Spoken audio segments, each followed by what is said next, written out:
garlic at saka onion. Kasama na rin yung spring onion.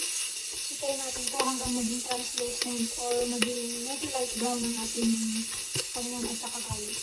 Yan, pwede na to. Lagyan natin ang ating gulay, ang ating potato, carrot, at saka perry. Yan, mix natin. Lagyan natin ng bell pepper at saka leek. Mix natin.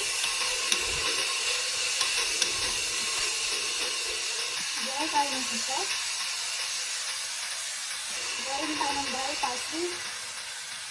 Gawin tayo ng oyster sauce. Mag-isa. I-mix po natin.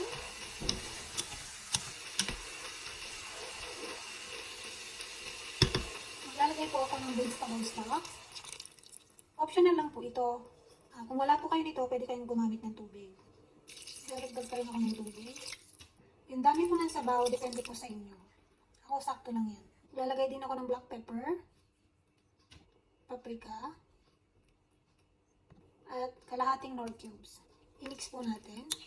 Sa seasoning po, tansya-tansya lang po ako kung maglagay. Wala akong exact measurement.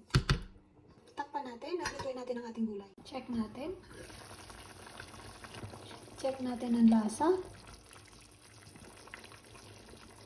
Sakto na. Lagay natin ang ating liver dumpling.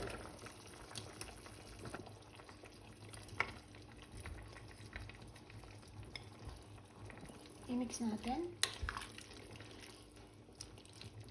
Check natin. Lagay natin ang open spring onion. Lagay din natin ang ating broccoli at cauliflower. At ang ating dumplings. I-mix natin.